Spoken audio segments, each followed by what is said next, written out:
Thank you.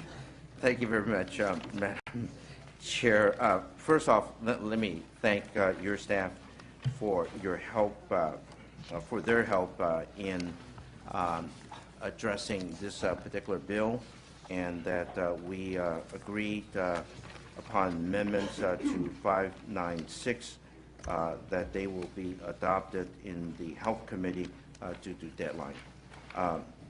Madam Chair, as a former child psychologist and former school psychologist, this is an issue that I have been trying to deal with ever since I got to the state legislature. So it's been over 10 years. And I hope finally we have a solution. And I just want to thank the individuals here at the table, particularly Ken Barrick and Rusty Seelig, for their Herculean effort to come to where we are right now. For years and years, one of the things that I've been harping on is the fact that we really need to look at the total child as we educate them throughout the tenure from K to 12 and even in higher ed. We can have the very best of instructions, we have the best of curriculum, the very best of textbooks, but if a child is sitting in the classroom worried about mom and dad hurting each other when he goes home, when that child is worried about being attacked on his way to and from school, when he is worried about his background, regardless of what that background might be, that child is not going to take full advantage of the instruction that's going on in the school. And as a result, we cannot continue to ignore the mental health side of a particular child, because you can do everything that you can to educate that particular child on the instructional side, but if the mental health side is not taken care of, you're still going to have a failing youngster. The problem has always been, what is the nature of that mental health program? What is the nature of the mental health services? And then how does it integrate into a K-12 operation?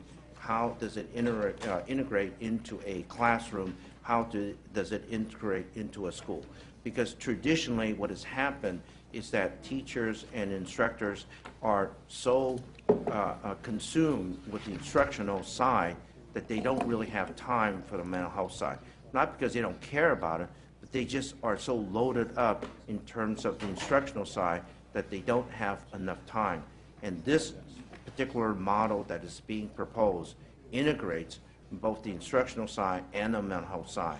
Moreover, what it also does is that it provides mental health care for not just simply a certain population that is already entitled to that, particularly special ed kids, but it really makes it available for all kids.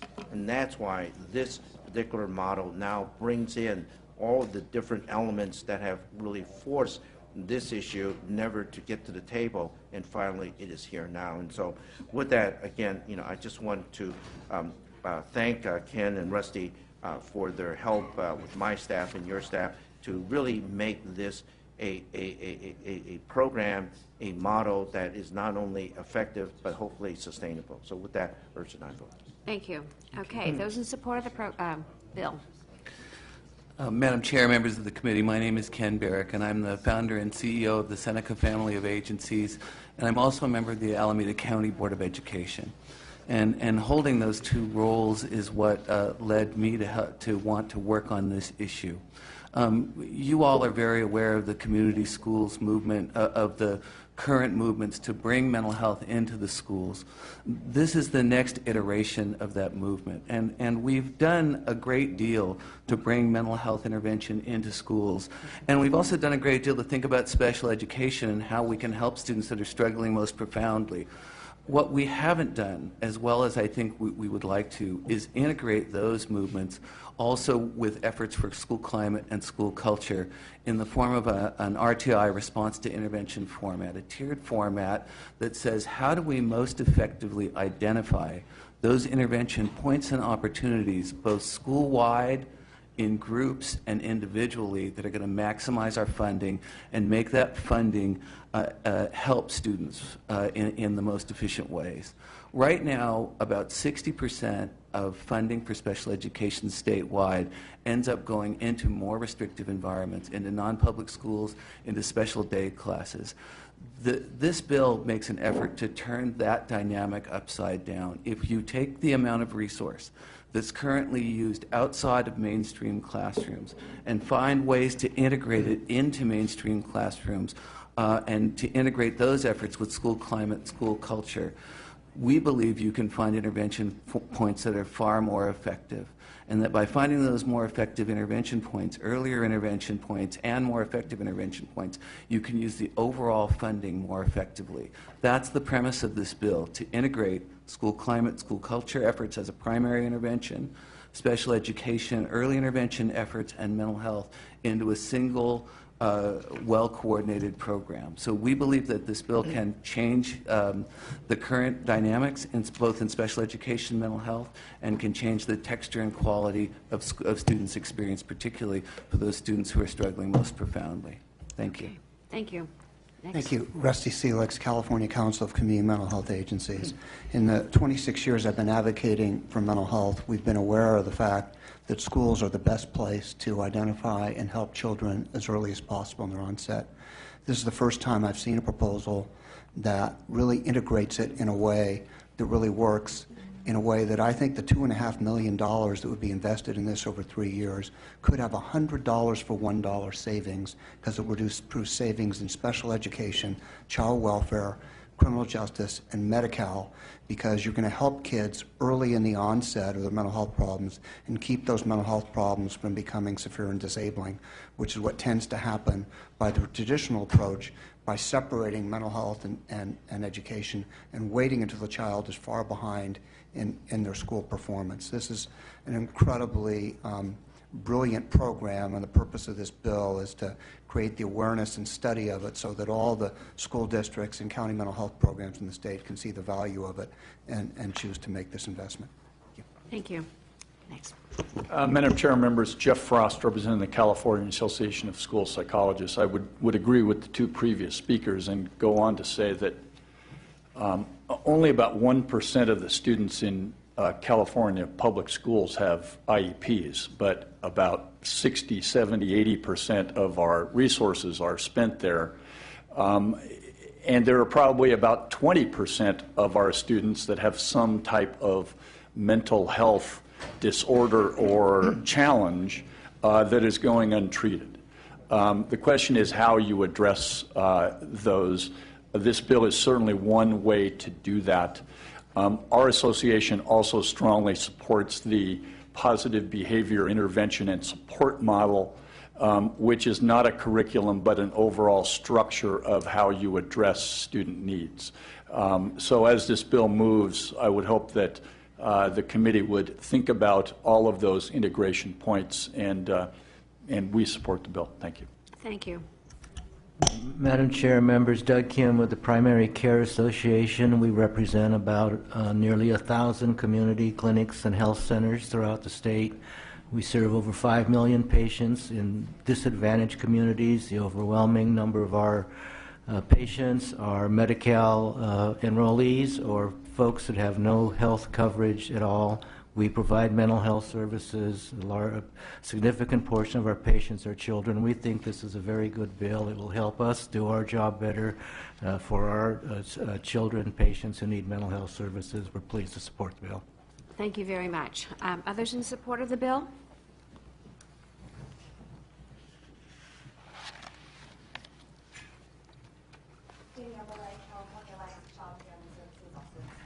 Thank you. Khalif Asagai with the National Alliance on Mental Illness. We are a grassroots organization of 19,000 members throughout California and 71 affiliates.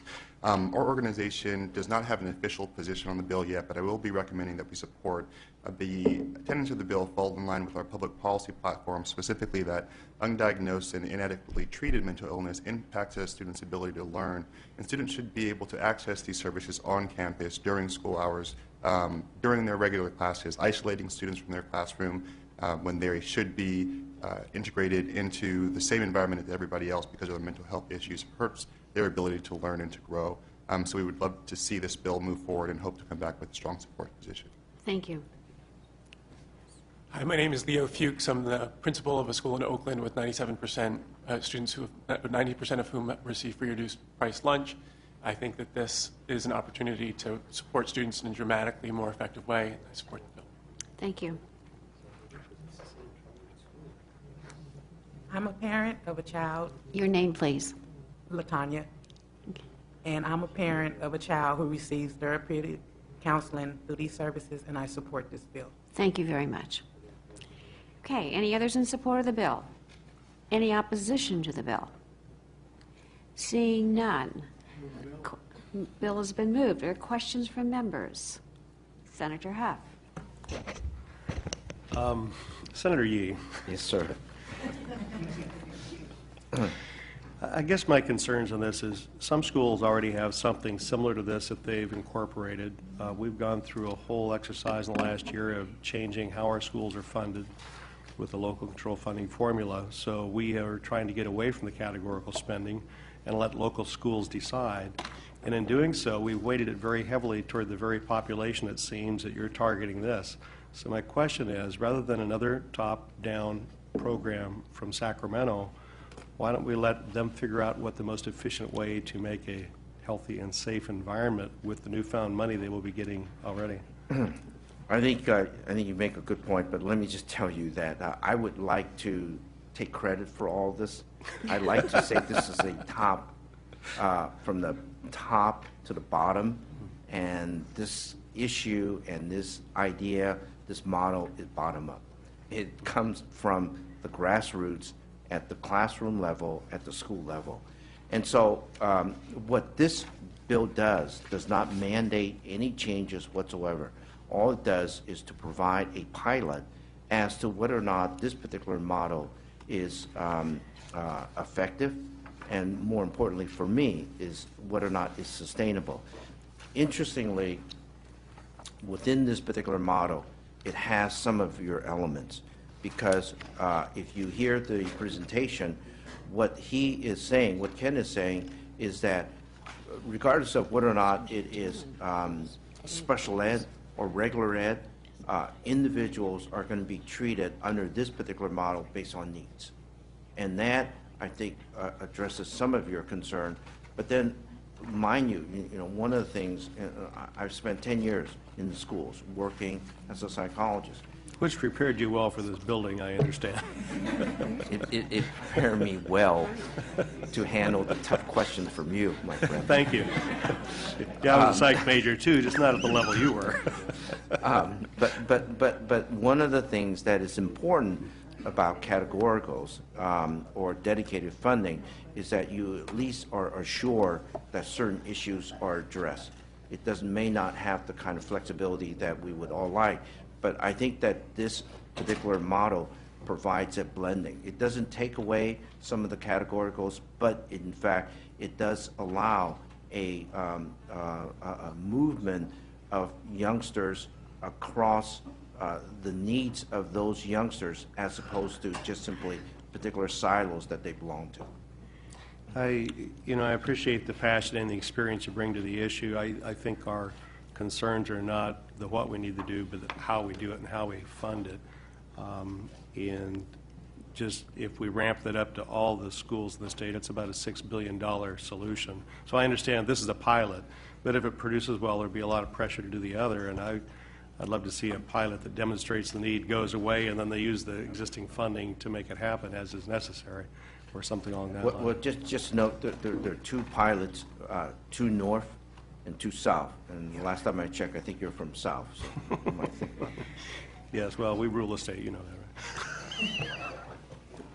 right? Okay, any other comments or questions from members? Oh, Senator Weiland. Senator, yeah, I do want to support this bill today because I think that, unfortunately, childhood and the experiences of young people are much, much more difficult today than they were in an earlier era. And they really are, I think, objectively. I think it's something we as a society have to figure out why that is. It's not, I don't think, that we have romanticized memories of how things were. It is different. I'm on a college board, and when I was at that college many years ago, for 5 colleges there in Claremont, we had a counseling center that was staffed, I think, by a graduate student 3 afternoons a week. Now, for those same colleges, it's a full-blown, not just counseling, therapy, doctors, the whole thing. A lot of kids are coming, and it can't be disclosed for privacy reasons, but a lot of freshmen come and they're on medications. They already have lots of issues. So I think we need to try to deal with this in every way we possibly can. I won't get into that today because that's a larger issue about, and you have expertise about how you identify these kids. We know there's also, in addition to kids going through great struggles, especially in high school, there are kids who have violent tendencies that we have to identify. So I think we need to begin to address this, and I think this is a start to do that. Okay, any other comments? Well, I would agree again with Senator Weiland. I do think this is a very modest starting point, and I'm trying to deal holistically with a child, and I know that there are schools in my district, or a school in my district, that has struggled with kids committing suicide, and not enough help on campus to try to alleviate the anxiety that lots of our kids are going through. And this is a very modest bill. I don't see it as a categorical, but perhaps a strategy to try to find best practices to try to address this problem more holistically. So with that, I would support the bill. I need a motion. The bill's been moved. The bill has been moved, and it will go to Health Committee this afternoon. The motion is to pass to health. Lou? Aye. Lou, aye. Wyland? Aye. Wyland, aye. Block? Aye. Block, aye. Correa? Hancock? Wessel? Aye. Wessel, aye. Huff? Monning? Aye. Monning, aye. Torres? Aye. Torres, aye. You have 6 votes. You have 6 votes, sufficient for passage. We'll leave the roll open for absent Thank you members. very much. Thank you. Thank you. Okay, we have 2 more bills and then a consent item. Would someone move consent? Move consent. Consent items number 1, SB 174, De Leon. Lou? Aye. Lou. Okay. Wyland? Aye. Wyland, aye. Block? Aye. Block, aye. Correa? Hancock? Wessel? Consent. Wessel, aye. Huff? Huff, aye. Monning? Monning, aye. Torres? Torres, aye. We have 7 votes.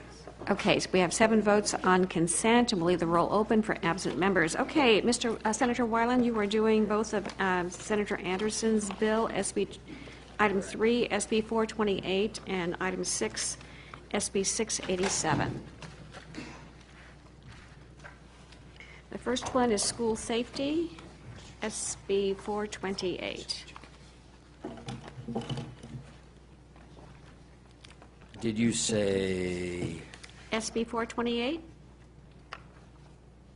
Oh, okay, 428. Fine. As you noted, Madam Chair, I do want to say that Senator Anderson is out this week. I think he has the flu. He's very ill, or otherwise he would be here to make a very vigorous presentation, and I'll do the best I can to replicate that. Senator Anderson has been very concerned for a long time about school safety. He's worked on this locally in San Diego, and that is the origin of SB 428, what he is calling the Safe Classrooms Act, which would direct money to improve classroom security and safety at K-12 schools throughout California. Joining me today is William Cho, who is the representative from the Twin Rivers School Police Association. Mr. Cho. Thank you, Senator. Madam Chair, committee members, I'm here on behalf of PORAC, the San Diego Schools Police Officers Association, and our Twin Rivers School Police Association. In light of recent school shootings and tragedies all over the country, and we've had our share here in our state of California, we believe that there isn't any higher priority than the safety of our children at our schools. Last year in San Diego and also here in our district in Sacramento, there have been numerous incidents of armed and suspicious intruders, bomb threats, and other safety incidents that have affected the safety of our students on our campuses. With our district, there have been parent surveys, and of the top 3 concerns that I've always listed over the years, safety is always a top 3 concern. Unfortunately, when schools draw up plans along with the architects for new schools, and even these existing schools, security is often an afterthought, and it's sometimes forgotten about. There is a concept within law enforcement called crime prevention through environmental design, which looks at the physical aspects of the security of buildings and campuses and facilities regarding the placement of lights, cameras, fencing, different physical attributes which help to reduce crime. This bill would fill those gaps and make some much needed and critical safety improvements. San Diego is a leader in the state in regards to school safety, and our association, along with PORAC, we support them and every other school district in the state to help to improve the safety of our children and protect them on our campuses. We respectfully ask for an aye vote. Thank you. Okay. Those in support of the bill? Those opposed to the bill?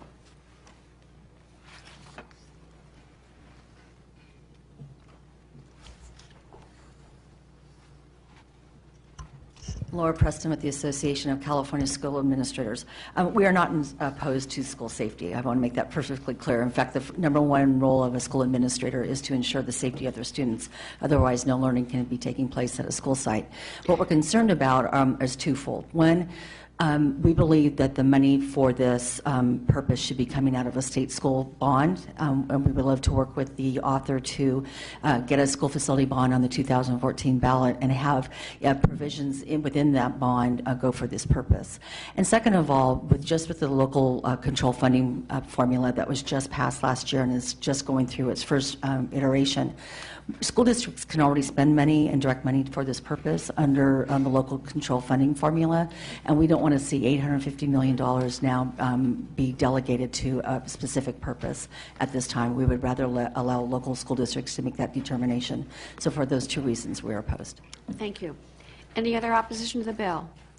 Any question for, I know Senator Wiley doesn't want to accept questions. Anyway, any questions? I'm happy to take questions. Okay. Senator Block. I'll just make a comment, not a question, Senator. I'm not sure this is the right way to go about budgeting. I'm not sure new categoricals at this time are the right thing to do. Having said that, as school policy, which is what we deal with, putting resources towards school safety, I agree, is the most important thing we can do. Particularly this bill coming out of San Diego and San Diego School Police being on board, I know they have very good uses to which they could put this funding. So while I'm not comfortable with this as a budgeting bill done in policy committee, I'm going to support the bill today, and I guess it'll be up to appropriations to decide whether this is an appropriate appropriation. Okay, Senator Monning? Thank you. Excuse me, Senator Wiley, I need to run to another committee, so you're in charge.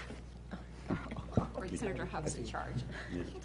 It's nice to once in a while be in charge. So, would you call on me, Mr. Chair? Yes, Senator Monning.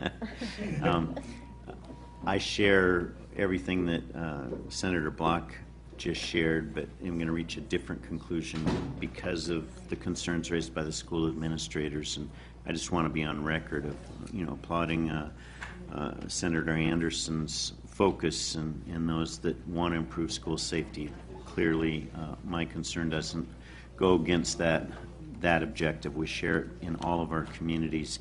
I do think we've tried to break away from this categorical funding and would like to see a broader discussion within school budgets that shouldn't have to rely on a special funding source. This should be integrated within our school budgets. So I just want to go on record and thank you for advancing this on behalf of Senator Anderson. Thank you. Any other questions or comments from members? Any other questions from members? All right. Seeing none, you have a close? I would like to close.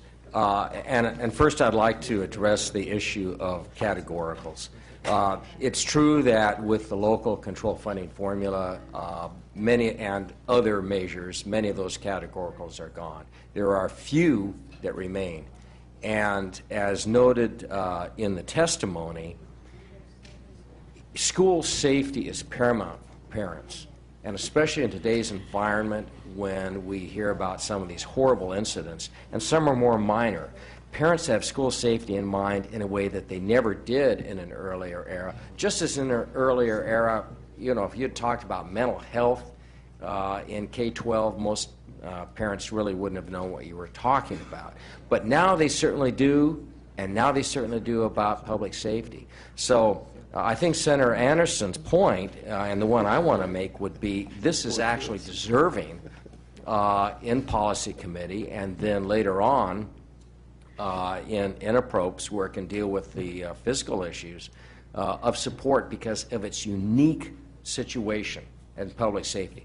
The other thing I'd like to say is in terms of a bond, yes, and what was noted as environmental design, some of that could be part of a bond issue, but a lot of this has to do with a plan, developing plans, developing alternative plans that we really know are in place and will work. We constantly see and hear about crisis situations. Well, there was a plan, but somehow it really didn't take place. That takes constant training to make sure that those plans work.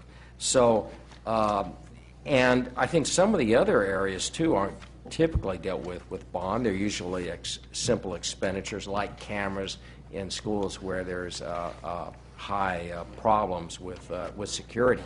And not just these horrible incidents, but lesser incidents that are security incidents. So with that, that's the origin of the Safe Classrooms Act, and I'd like to ask for your aye vote. Is there a motion on the bill? We have a motion. Clerk, please call the roll. And this is to appropriations, due pass to appropriations. Please call the roll. The motion is to pass to appropriations. Lou? Wyland? Aye. Wyland, aye. Block? Aye. Block, aye. Correa? Hancock? Wessel? Aye. Wessel, aye. Huff? Aye. Huff, aye. Monty? Torres? No. Torres, no. We have 4 aye, 1 nay. We'll keep the roll open for absent members. What's the next item?